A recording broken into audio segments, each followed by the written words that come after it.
Hello, everybody. This is Brandon with ExpeditiousFool.com, putting mindfulness in motion. And here today, I want to talk a little bit about why the breath is so important to me and my business, right? And what I do for a living, how I live my life, literally everything about me at this point, right? So, why is the breath so important?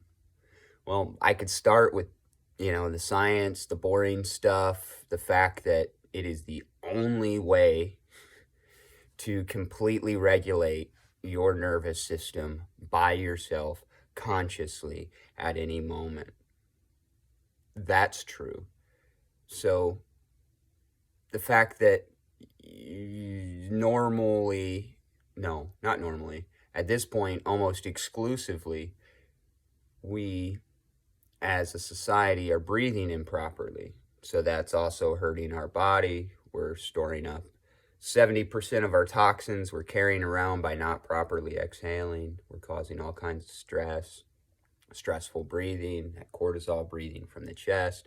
I could go on and on about the science stuff, which proves 100% that this is how a human being manages their emotions and steps into control of their body, right? The only thing, and science proves that. I could talk about that. I could talk about that for days. But that's not what I'm here to talk about. I'm here to talk about why it's my purpose in life, right? Let's think about the breath.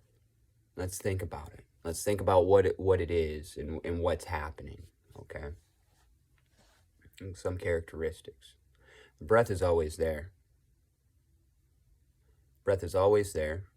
The breath is inside every living thing. The breath doesn't discriminate.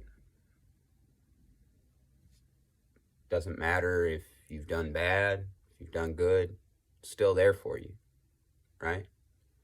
The breath. It's there until this body is no longer, right? And that's kind of the deciding factor. If breath is in you, you still have life. If you don't, it goes away and it needs to get in there real quick, right? There's a need for breath. When you don't have it, you definitely feel that pain. So there's a lot of characteristics with breath. A lot of characteristics that match up with something else.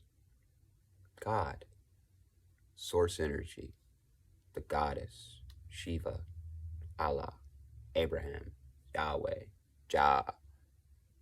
Could go on and on. There's tons of God's names. It's all the same, though. It's like the breath. We call it breath, wind, air. You see where I'm going with this? The thing is a lot of people misunderstand who they are. They think they're this, right? They think they're this. So they get all tied up in a fake drama that doesn't exist with other people's fake dramas. Whereas if they just remembered what it is they have, you have a body. The breath is there. You are your breath. Now, the breath is everywhere else too.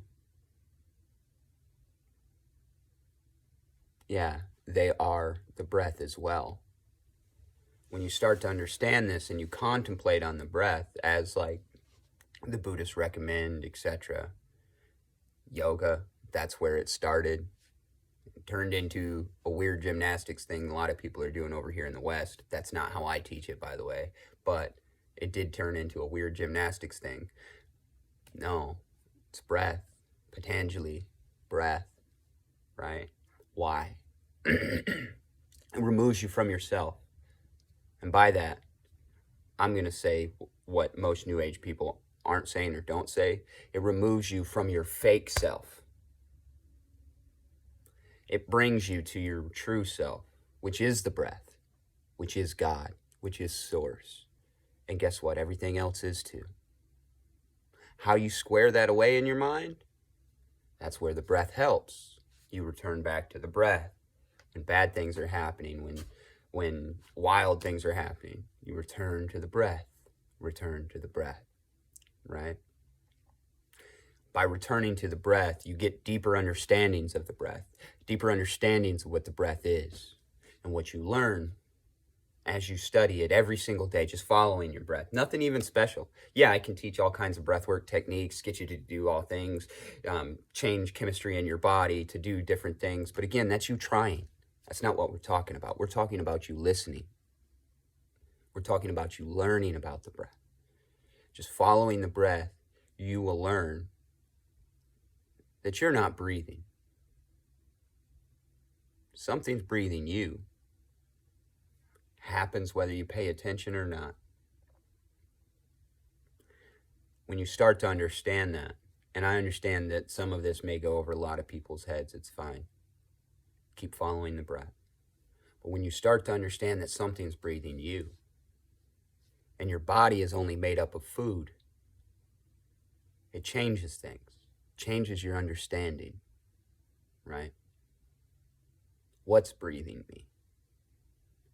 And is this body, if it's not mine, and it's really this breath, is it doing the best work? And if not, maybe that's the reason why I have a lot of the issues that I have. Because it's not doing that work. Whatever that work is calling this body to do. Reminds you who you are. The breath teaches you who God is. The breath helps you handle your emotional system, helps you handle any of your stressful situations. The breath helps you face your suffering instead of distract yourself from it so you actually know how to process it. The list goes on and on and on, but the breath is the most important thing. It's the first lesson we're taught as soon as we're born. They cut that umbilical cord, and we all start crying. But that lesson is the only lesson we need to get through anything in life. That's what I have for you today, folks. I hope that you explore this. I hope that you think about it and start to make the breath the most important thing in your life. And if you do, I guarantee you, your happiness level, the way you treat people, you open yourself up, you create your body as a temple for grace. You're able to live as your true expression, whatever that might be, because you get all the rest of the stuff out of the way. All right, folks. Have a great day on purpose. Stay breathing.